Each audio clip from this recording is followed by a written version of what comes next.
everyone, welcome back to the channel. Hope you're all doing good. So, for today's Halloween special, I've got just one story for you all, but trust me, this one's enough to keep you up tonight. It's creepy, and it stuck with me after reading it on Reddit. If you've been enjoying these Halloween horror videos so far, make sure to drop a like and let me know in the comments. I've been having a lot of fun putting these together for you guys, and your feedback really keeps me going. And if you're new here, don't forget to subscribe. We've still got more spooky stories coming before Halloween's over. Alright, enough talk. Let's get into it. This one's gonna mess with your head a little. As always, all stories used will be linked in the description below.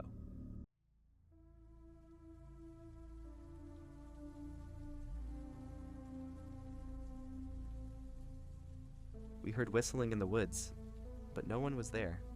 When I was a kid, I had a pretty typical suburban childhood. White picket fences, ticky-tacky suburban houses, endless concrete for my friends and me to ride our bikes on, and the only strangers we saw were the occasional drifter or traveler that wandered through our town. My dad worked at the steel mill. My mom was a homemaker. I remember afternoons off from school filled with bike rides, trips to the arcade, Boy Scout meetings, and exploring Stokes Woods that lay just off the secluded neighborhoods we all lived in. Stokes Woods was where my friends and I had so many firsts. It was the first bit of real freedom we had. We spent summer days exploring, making maps, and setting up camps that would be found again later to our great amusement. It was our first brush with death, too, finding birds or animal carcasses on the trail. We poked them with sticks and oohed at the bugs that crawled out of them. We never guessed that one day we might share their fate. I was in the woods the first time I swore, yelling, "Damn it!" as I skinned my knee when I was 8. I was in the woods the first time I saw a naked woman, the glossy pages of Terry's dad's Playboy gripped in my sweaty hand as we sat around a campfire when I was 11. It hosted my first camping trip there, and it was the first place I was allowed to camp alone. Well, with Terry and Reggie, but it was our first time out alone at night. It was also where we found the treehouse. The treehouse was a relic of kids gone by.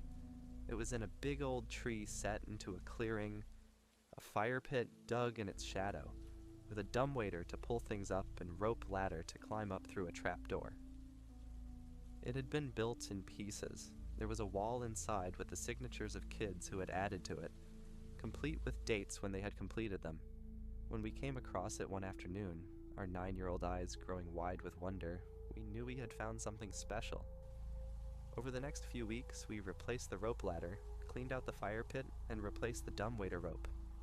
We painted it too, finding some paint at the junkyard and painting the faded treasure in a wash of purples and browns and gold.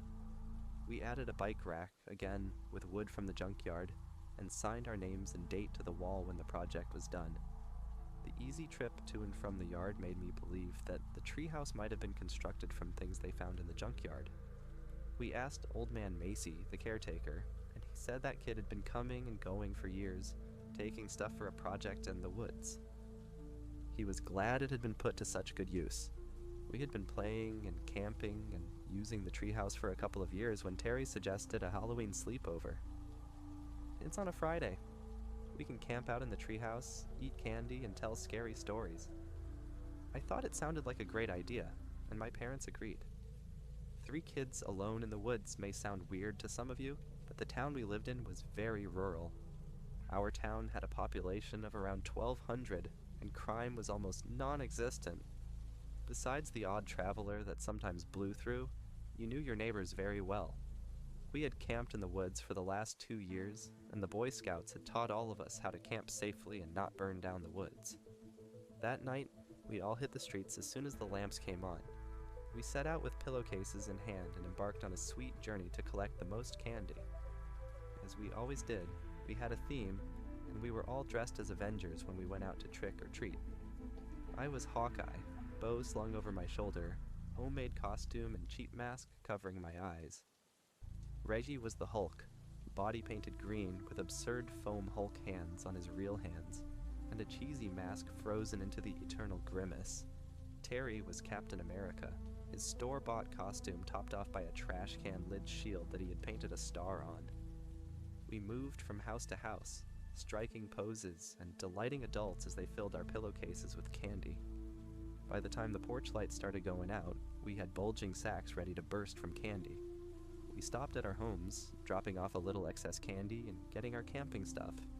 We told our parents where we were going, and my mom kissed me goodnight and told me to come straight home if there was an emergency. And with that, we set off. We walked the familiar trails into the woods. Our backpacks were bulging from our candy sacks, and the night was lit by a full and ghostly moon.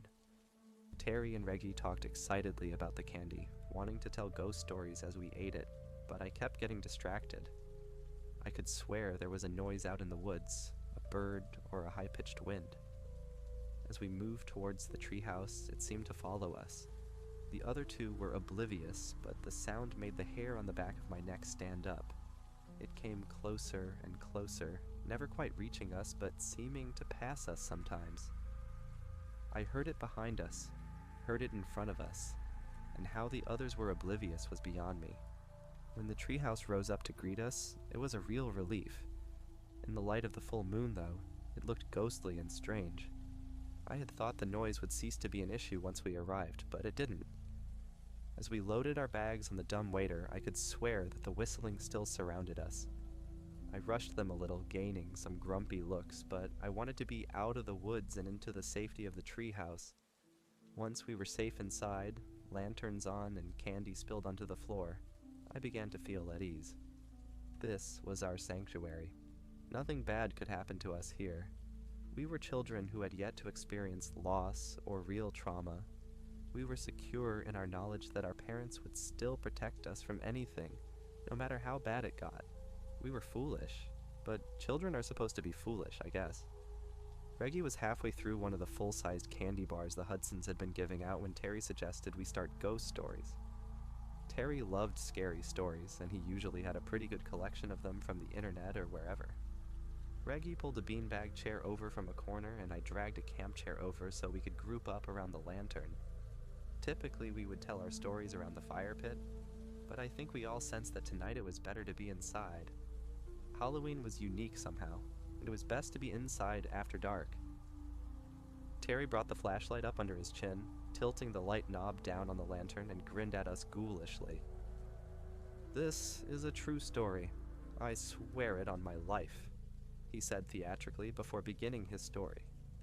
He told us a story about a kid plagued by the ghost of a hobo he and his friends had accidentally killed. They had been playing a trick on him, and he had choked to death on a sandwich. After he died, the boy kept seeing him around, in windows or on street corners, but his friends wouldn't believe him. Then, while the boys were at a sleepover, the ghost struck. I found myself distracted as he told the story, though. The wind blew against our treehouse, creaking it in the branches of the old tree, but beneath the wind was a sound. That same whistling was coming from outside, a high-pitched keen that was not altogether tuneless. As I listened to it, it almost seemed to move through the surrounding trees as Terry wove his story. Terry came to the climax of his story, and the boy's friends died badly. The boy escaped the sleepover and ran back to his home. The ghostly hobo dogged his heels, screaming his name as he chased him through the quiet streets, but the boy had made it home and slammed the door in his rotting face.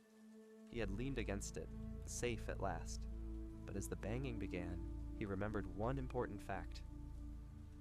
"His parents were gone," Terry said, grinning in the flashlight beam. "He might have made it home, but he was still at the mercy of the ghostly apparition." Terry told us how the door had bowed inward, the ragged hands pushing the wood like wax paper, but I felt my attention dragged away again. I could still hear the whistling again, closer now, and I could swear there was another noise too. Rustling leaves maybe, or leaves crackling underfoot. Was someone outside our treehouse? And as Patches pushed at his door, trying to catch him, the boy snuck out of his window and disappeared into the night, never to be seen again. Terry seemed to notice then that I wasn't really paying attention. "Oh, come on, that was a great story." "Huh, yeah, sorry. Something was distracting me outside." Reggie looked quizzically at me. "What was it?" "I thought I heard someone outside moving around on the leaves." Terry turned to look at the bare window, and Reggie walked over to look out into the inky blackness. The moon cast an odd light over his face, but as he scanned the ground, it gave away no sudden surprise. He shrugged his already broad shoulders and returned to his beanbag chair. He reached for a candy bar and started unwrapping the silver foil. "Nothing there," he said, after Terry, and I stared at him for a few seconds. Must have been the wind. Terry began another story about a shadowy creature that lived in a stairwell. As he laid out the narrative, though, I could hear the whistling again. It wormed into my consciousness, spinning through the trees outside like a drunken bird. I could hear the leaves crunching again, the wind making them rustle like skeletal wind chimes. And suddenly I too wanted to go to the window and look into the night. I was trying to listen to Terry's story, but the more I tried to pay attention to it, the more I heard the noises from down below. Terry looked miffed when I interrupted his story to drag up the rope ladder. I latched the hatch and came back to find him with his arms crossed and an indignant look on his face. "Think you can do a better story? Well then, hotshot, have at it." He tossed the flashlight at me and I caught it by reflex. I thought about it for a moment and realized that I did have a story I could tell. Maybe by getting it out, I could alleviate the fears that had been consuming me. I was ruining my Halloween campout for what? Some noise outside the treehouse? It was probably just a raccoon or something that had been spooked when we arrived. My unease had given me the perfect story, though. So, these three kids were walking in the woods. They were going camping, and were going to a familiar spot in the woods to set up. They left their homes at dusk, wanting to camp out under the stars in just their sleeping bags. Their parents told them that if anything went wrong, they could come home and sleep there. But the boys had done this 100 times and felt that they knew the woods like the back of their hands. They felt like nothing in the woods could surprise them. They were wrong. Terry sneered, but he sat close to the lantern and listened nonetheless. Reggie opened another candy bar, the story drawing him in as the stories almost always did. Reggie didn't really seem to like scary things. He was kind of a scaredy cat, but he liked stories. He would sit and listen, getting more and more terrified, but always beg for another when you were done.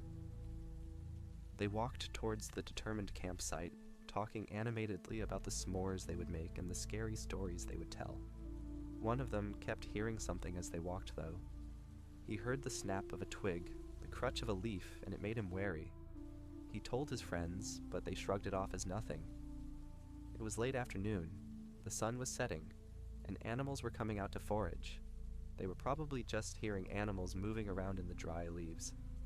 The two of them went back to walking, talking between themselves, but the third kept listening, kept looking over his shoulder to see what lay behind.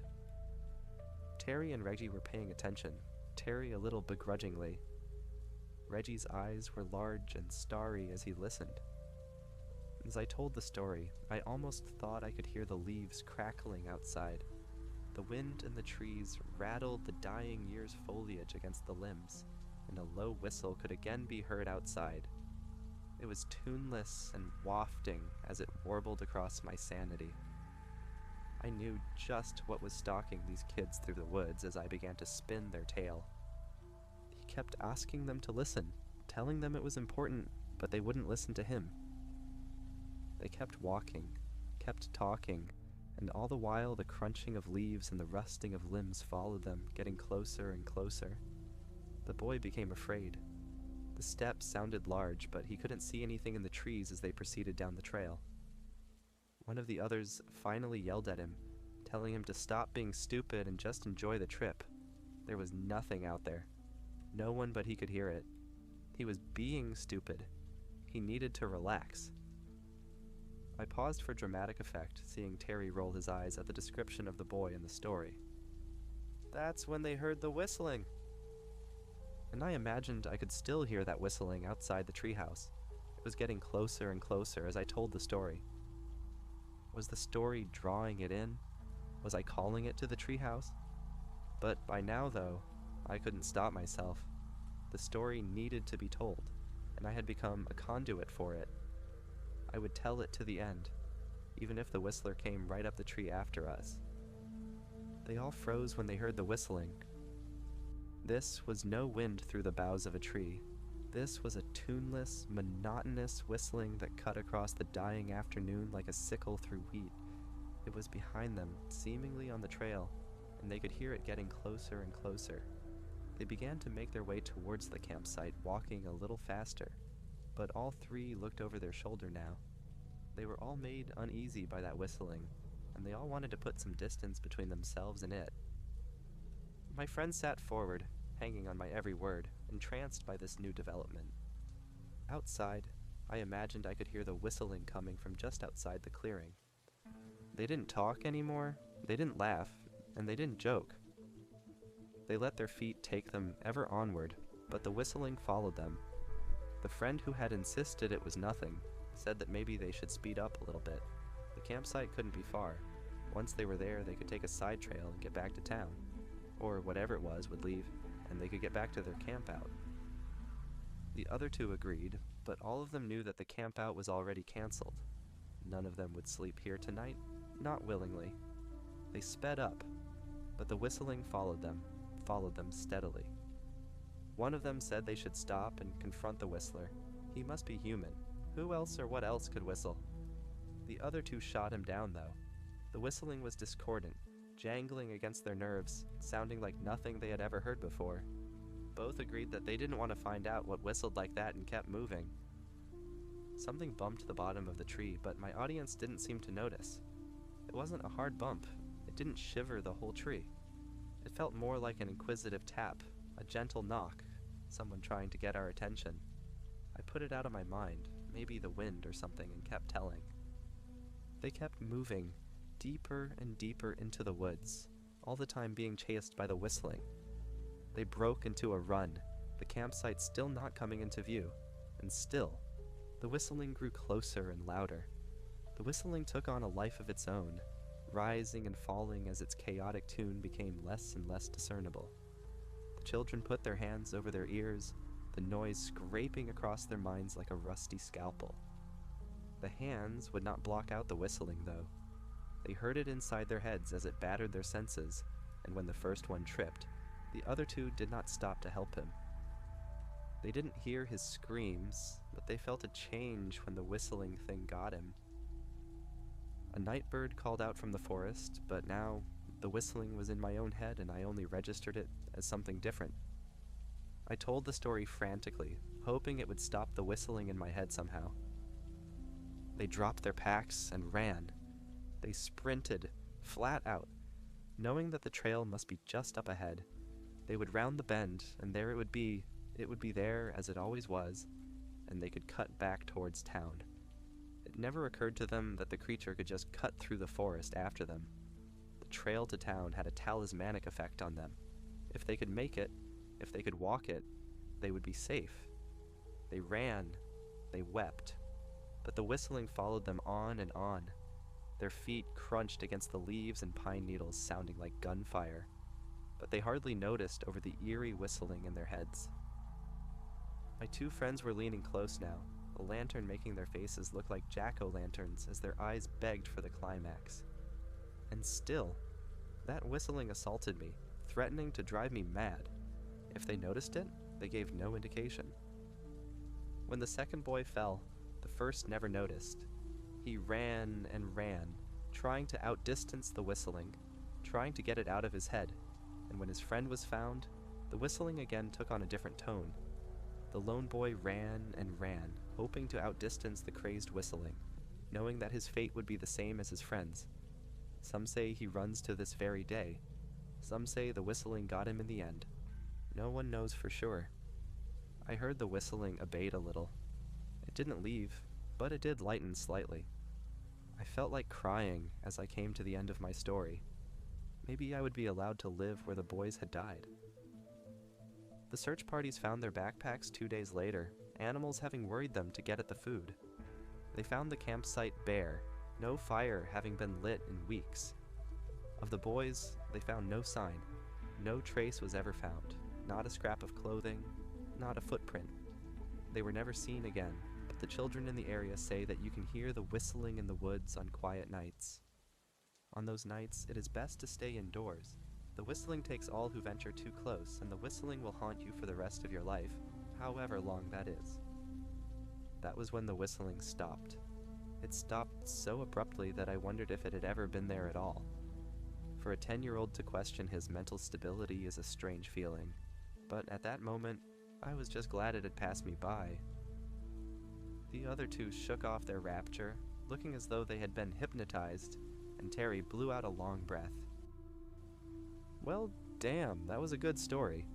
I can't top that, and suddenly I'm feeling kind of tired. Yes, Reggie said dreamily. Me too. I think maybe we should go to bed. I would have argued with them most nights, but tonight I was as drained as the rest. We laid out our sleeping bags and burrowed down, dropping off quickly without the usual talk that precedes it. I'd like to tell you that this is where the story ends. I wish I could, but that wouldn't be doing justice to the memory of my friends. I awoke in the wee hours of the morning when someone threw a pillow at me. It was not thrown playfully. The throw was hard, angry, and directed at my face. I sat up, rubbing my cheek, and became aware of the keening whistle that had returned. It was louder than ever, and it chilled me to the bone. "For God's sake, stop it!" Terry yelled, staring daggers at me. "Your story was good. We all said so, but trying to scare us with this stupid whistling isn't funny." I heard someone crying and looked over to see Reggie in the corner with his hands against his face. The whistling was loud and discordant, just as I had described it in my story, and it appeared that I wasn't the only one who could hear it now. Terry looked madder than I had ever seen him, and Reggie was clearly terrified after the story I had spun. "It's not me, I swear," I told Terry. He glared at me for a few seconds before realizing that I was right. He had woken me up. How could I be the whistler? He moved to the window and I joined him, trying to see the source of the whistling.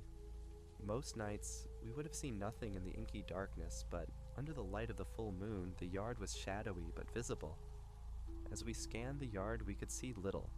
The fire pit below, the logs we sat on as we toasted our marshmallows and whiners, the wood pile we had tarped against the rain. I had almost decided to go check the other window when Terry gasped like a stepped-on cat. I looked and saw a man in a long cloak step out of the tree line. He was dressed in a dark gray coat, long and flowing like a trench coat, and a tall cowboy hat making him look almost 7 feet tall as it poked for the skies. The toes of pointy boots poked from beneath the cloak, and I thought they looked battered and scuffed even from here. The wind seemed loath to touch him, but by the way he pulled the cloak around himself, you'd have thought he was freezing. I could see a pair of eyes reflect the moonlight as he looked up at us and thought he must be wearing glasses. Of him, we could see very little under the cloak, but he made me very uneasy. The whistling seemed to be coming from beneath the cloak, and when it stopped, he began to speak, and I wished for the whistling again. His voice was raspy, pinched, croaksome, a dead man's pleading last words. "I'm so cold, boys. Might I take shelter in your treehouse for the night?" I shuddered, not knowing what to say. Somehow, Terry found his voice. "Go away. Our mothers told us not to talk with strangers, and we don't know you. Please, boys, kind boys. Didn't your mothers teach you hospitality? Let an old man come in out of the cold," he pleaded. "No," Terry said, and moved away from the window as though the man might somehow leap through the window. The man didn't yell. He didn't plead. He just sat on the log beneath our tree and continued to whistle. The jagged chords wafted up into the treehouse, and I saw Terry shudder. He picked up a boot that had been part of my costume and went to the window to throw it at the man. Terry sent it sailing, but hissed when it didn't connect. He threw several other things as the whistling assaulted us, but the old man never seemed to be where he was aiming. Terry cussed loudly, reaching for the lamp. I wrapped my arms around it, begging him not to. "It's all the light we have, Terry. Please." He tore it out of my arms, growling as it came free. He chucked it at the old man, the heavy plastic thing not even getting close to the target. It broke on the ground, shattering and fizzling with an electric pop. The inside of the treehouse was darker for its passing, the three of us now sitting in near darkness. The whistling went on, though. The man never seemed to run out of breath, and the shrill noise took its toll on all of us. Reggie began to rock in the corner, sobbing loudly as the man whistled and whistled below. Terry screamed at him from the window, his rage never ending, as I covered my ears and tried to keep the threads of my sanity together. It seemed to last for hours, for days, and as I sat with my eyes closed, I prayed it would end. When I heard the floorboards creak, I opened my eyes. I saw Reggie standing by the window, his foot already on the ledge. "Reggie," I breathed, half getting up. "What are you doing?" Reggie looked back at me, snot runners creeping down his face. His naked face looks tortured, tears cutting lines down his dirty cheeks, still streaked with green. He smiled gruesomely at me as he framed himself in the window, and I didn't have to ask what he intended to do. I tried to stop him. I pulled myself up from the floor to go to him, but it was already too late. I just wanted to stop. He breathed before he threw himself out the window. We never heard him hit the ground over the loud and terrible whistling. Terry stormed over to the hatch and had unlatched it before I could throw myself across it. "What are you doing?" I breathed. "What do you think I'm doing? I'm gonna go do something about this guy. He's an adult, Terry. You can't do anything to him. Get out of my way. I'm going out there." "He's scary, Terry. You shouldn't go out there. You'll end up like Reggie. Terry kicked me, sending waves of pain through my guts, and I rolled off the trap door. I heard him throw it open and toss the ladder down, descending in a shrieking rage as he made for the whistler. As scared as it had made Reggie, the whistling had made Terry a furious juggernaut. I drew myself up, my ribs hurting, and hobbled to the trap door. I looked down before closing it and gasped in horror against my throbbing chest. The man was at the bottom of the ladder. His face was still hidden by the coat, his eyes a glittering twosome amidst the swirling dark void, and I could see thick red fluid around the collar of the cloak. He was 2 rungs up the ladder, temporarily frozen by my gaze, and I slammed the hatch and threw the lock a second before he slammed into it. I crawled away from the hatch, seeing it buck wildly and hearing him scream at me to open it. He cussed and howled like an animal, wanting to get in but stopped by the strong bolt some past child had installed on the sturdy hatch. Maybe they had installed it to keep him out, I thought. My fear overtopped me at some point, and as I watched the door jump in its frame, I must have passed out. When the banging woke me up, it was daylight, and I screamed loud enough to startle whoever had been banging. "Easy, kid! It's Sheriff Blasky. Are you okay?" I dragged myself to the hatch, my ribs aching, and threw the bolt before falling back, panting. If it was the whistler, I hoped he was quick at least. My ribs would turn out to be broken, and their healing would encompass 2 of the worst months of my life. Every time I breathed in, I was reminded of the whistler and that last encounter with Terry. At that moment, though, I didn't care what happened. I just wanted it to end. Sheriff Blaskey pushed the flap open, though, and I guessed I'd get to live another day. He took me to the hospital. He took me to the waiting arms of my parents, who pulled me into their warm embrace and threatened to never let go. I had been missing for 2 days, they told me, and when the police had seen the state of our treehouse, they feared the worst. They never found any sign of Terry or Reggie. I told them what had happened. I told them about the whistling man, Reggie's fall, and Terry charging from the treehouse to attack him. I told them about how I'd locked the trap door and passed out as I watched the man try to batter his way in. They took my statement, searched those woods with officers and dogs and every able-bodied set of legs in town, but they never found anything. Not a scrap of cloth, not a drop of blood. My friends were just gone. That was 8 years ago. I've seen that night in my dreams every night since. The events live on in my memories, and I often wake up screaming as the man tries to break the hatch open.